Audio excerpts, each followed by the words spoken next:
Bitcoin trading India में legal है या नहीं। हमें ये पता होना चाहिए कि जो काम हम कर रहे हैं फ्यूचर में हमें उससे कोई लीगल प्रॉब्लम तो नहीं आएगा। 2020 के बाद इंडिया में क्रिप्टो खरीदना और बेचना इलीगल नहीं है। अगर बिटकॉइन खरीदते हैं बेचते हैं मतलब स्पॉट में भी करते हैं तो इलीगल नहीं है। हम फ्यूचर में भी करते हैं तो इलीगल नहीं है। गवर्नमेंट ने भी पर टैक्स लगाया हुआ है, लेकिन हम सभी जानते हैं ये इंडिया है।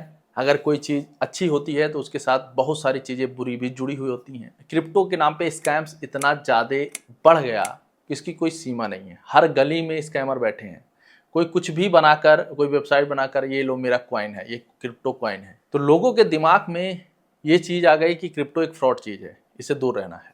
और गवर्नमेंट ने भी इसको ध्यान में रखा क्योंकि बहुत सारी ऐसे एक्टिविटीज़ हो रहे थे क्रिप्टो की वजह से जो गवर्नमेंट ट्रैक डाउन नहीं कर पा रही थी। तो इसके लिए एक संस्था बनाई गई जो कि मिनिस्ट्री ऑफ फाइनेंस के अंतर्गत आती है, जिसको बोलते हैं FIU, फाइनेंशियल इंटेलिजेंस यूनिट। ये यूनिट मनी लॉन्ड्रिंग जो है, फेमा एक्ट है, इन सब पे ध्यान रखती है कि ऐसी चीज़ें एक्टिविटी नहीं होनी चाहिए। और ऐसे एक्सचेंजेस को ये अप्रूव करती है जो ये काम नहीं करते हैं और एश्योर करते हैं कि ये काम नहीं करेंगे, यानी कोई भी इलीगल एक्टिविटी नहीं करेंगे। इसके लिए इंडिया में अगर किसी को आज के टाइम पे लीगली क्रिप्टो ट्रेडिंग कराना है, चाहे वो बिटकॉइन हो या कोई और कॉइन, तो उसको फाइनेंशियल इंटेलिजेंस यूनिट FIU से रजिस्टर्ड होना पड़ेगा, तभी जाकर जो है वो लीगली ट्रेडिंग करा सकता है। वरना जो भी अनरजिस्टर्ड ऐप हैं, भले ही काम कर रहे हो, आपको पैसा मिल रहा हो, लेकिन वो इलीगल है। इवन RBI जो है ऐसे एक्सचेंजेस का पूरा लिस्ट शेयर करती है जो कि ब्लैक लिस्टेड हैं, तब भी लोग नहीं देखते हैं। ऐसे पूरे एक्सचेंजेस का लिस्ट है RBI के पास जो ब्लॉक्ड है इंडिया में। ब्लॉक तो नहीं कह सकते हैं, बैक लिस्टेड है, वो किसी तरह चला रहे हैं, कहीं उनका सर्वर कहीं दूसरे देश में है, वो लोगों को टारगेट कर रहे हैं। और आपको ये चेक करना बेहद आसान है। जब आप पेमेंट करने जाते हैं UPI से, जब आप पेमेंट करेंगे तो देखेंगे उसमें एक्सचेंज का नाम नहीं आएगा, किसी दुकान वाले का नाम आएगा, किसी पर्टिकुलर पर्सन का नाम आएगा। आप जितनी बार उसको पैसा डालेंगे उतना अलग अलग लोगों के अकाउंट में जाता है। अब दूसरा सवाल आ जाता है कि अगर इंडिया में बहुत सारे ऐप इलीगल हैं तो लीगल कौन से हैं।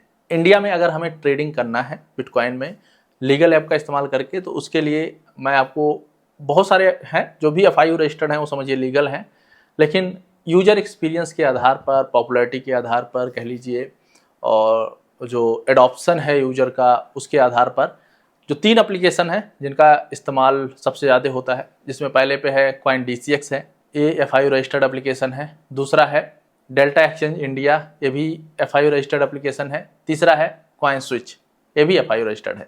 ये 3 एप्लीकेशन है। इसके अलावा और भी हैं, आप सर्च करेंगे FIU रजिस्टर्ड तो आपको मिल जाएंगे।